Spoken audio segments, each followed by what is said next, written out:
The cash secured put strategy is a strategy that is very famous in the option trading community. And if you already don't know about the cash secured put strategy, well, hopefully in this video, you're going to learn how you can use it for yourself so you can generate extra income when actually trading options. We're going to cover what is the strategy, what is the cash secured put strategy, what are its risks, what are its benefits, so you can have like an objective view on the strategy. And also I'll show you some example on what trades you could actually place, what trades I would place myself. So hopefully it gives you a good view on what is the cash secured put strategy. First of all, what is that strategy? Well, that strategy is pretty simple. It consists in selling a put. So if you're not familiar with what selling a put is, when you sell a put option, you agree to buy a stock at a certain price. Let's say that you sell a put with the strike price of 20. If the stock falls below $20 per share, then at expiration, you will have to buy 100 shares at $20 per share. That's why we said that when you're selling a put option, you're essentially selling an insurance, because if the buyer on the other side decides to exercise his option,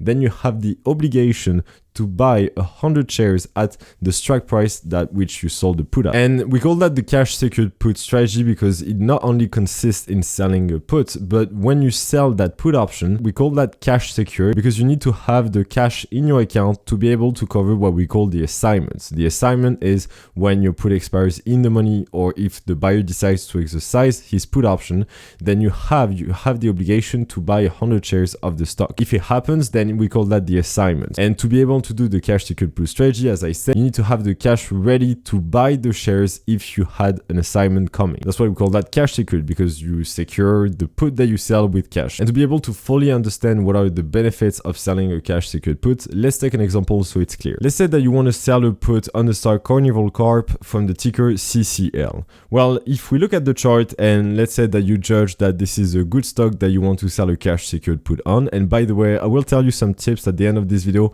How do I choose the stocks that I choose for the cash secured put strategy? But here it's just an example so you have a clear idea on how the strategy works. So let's say that you judge that CCL is a good stock to sell a cash secured put on. So first of all, we're going to go in the option chain of the stock. So you can see that you have all the different expirations. So the first question that you have in your mind right now is which expiration for the cash secured put strategy? Because as you know, when you're selling a put, you have to choose an expiration. So which one should you choose? Well, to be honest, the person that tells you that there is the best expiration or that there is like one expiration that will fit everyone, it's actually quite false. There is no best expiration to choose. It really depends on what you want. And let me explain. Let's say that you want your trade to only last a few days. Then maybe going for the February 18th expiration that expires in 5 days is maybe better for you. But let's say that you don't really want to check it and you don't want to be on your computer all the time. Well, maybe a longer term expiration is maybe better for you. In that case, maybe the April 14, 2022 that expires in 60 days,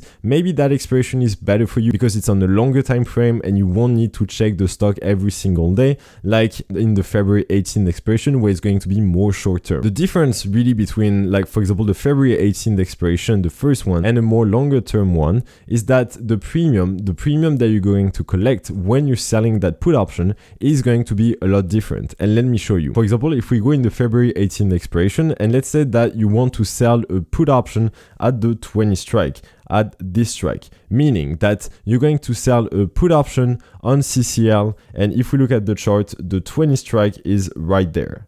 So if the stock falls below $20 per share at expiration, then you'll need to buy 100 shares at $20 per share. So $2,000 that you'll need to provide. And by selling that put option, you're going to make $17. So you see that it's a credit of 17 cents. So $17 because there are 100 shares in one option contract. You see that you're not really making a lot of money. And the reason for that is that the expiration is very close. You see that this expiration, February 18, it's expiring in 5 days. So if you wanted to collect more money, you'll have to go closer to the at the money strikes. For example, let's say sell the 22 strike, and then you would collect 74 cents of credit. So you'd make $74 by selling that 22 put option. You see that you'll make a lot more than before, but you have to be a lot closer. You see that the current strike price is at $22. So you're almost in the money directly by just selling that put option. So you see that you may be taking more risk here, which might not fit you. That's why some people might prefer to go for longer term expiration because there is more value.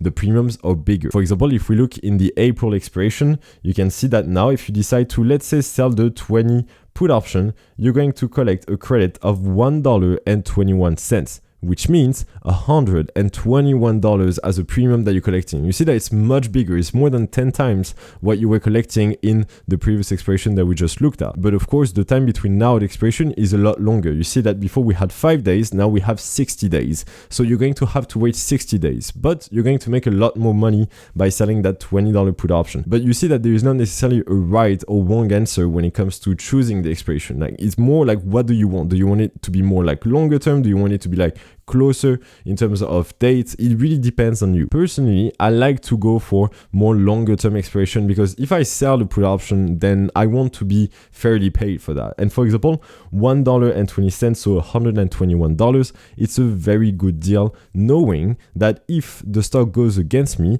if the stock falls below $20, so it would be actually quite here, then I have to buy 100 shares of CCL at $20 per share. So $2,000 I need to provide. And if I'm making $121, you see that I'm already making good money. So it's an extra income. And that's really where the benefit of the cash secured put strategy is. If you're willing to own a stock, then you might as well sell a cash secured put on it, and you're going to make an extra income by selling that put option instead of buying the shares directly. But of course, there are some risks to this strategy, and let me explain you why. Let's say that you want to own that stock CCL absolutely. Like, that's a stock that you absolutely believe in. You think that the stock is going to go to the moon, as we say. Well, right now it's at $22. Let's imagine that you sell that $20 put option as we just showed before, and then you make $121 of premium. That's amazing. That's great. But what if the stock never goes below $20 per share? What if you were right? Indeed, the stock is actually going to the moon, but it's not going below $20 per share. Then in that case, you missed on all the money that you could have made if you had bought the shares directly. That's why if you're not willing, for example, to miss out on a stock, nothing prevents you that instead of selling, for example, an out the money option, nothing prevents you from, let's say, selling the $30 put option. You're going to make $815 of premium. But if your put expires in the money, which is already in the money, then you have to pay $3,000, $30 per share, because it's your strike price times 100 for the 100 shares to actually purchase the shares. So that could be an alternative if you want to make sure that you're in, because it's highly likely that the stock will stay below $30 per share at expiration. So you could also act that way. Personally, what I like to do is, for example, sell, as I said, the $20 put option and actually make $121 that way. If the stock falls below, then great, then I'll buy the shares at $20 per share. It's only, of course, quote unquote, $2,000, but at least I'll have made an extra income by selling that put option, which is really good. Another risk of that strategy that is really worth mentioning. Let's imagine that right now you sell a put option at, for example, $20. So you see that now your strike is $20, amazing.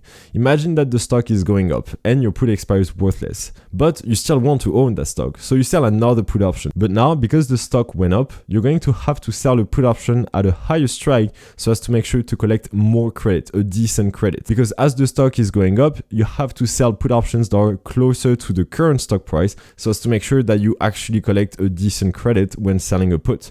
You can see that right now, if you were willing to, let's say, sell the $10 strike, you only make $5 out of that premium, out of that put that you're selling. So you see that it's not really worth it. You always have to go toward the stock price, toward the strikes that are around the current stock price so as to make sure that you're collecting a decent credit. For example, the 20 strike makes $121 of premium.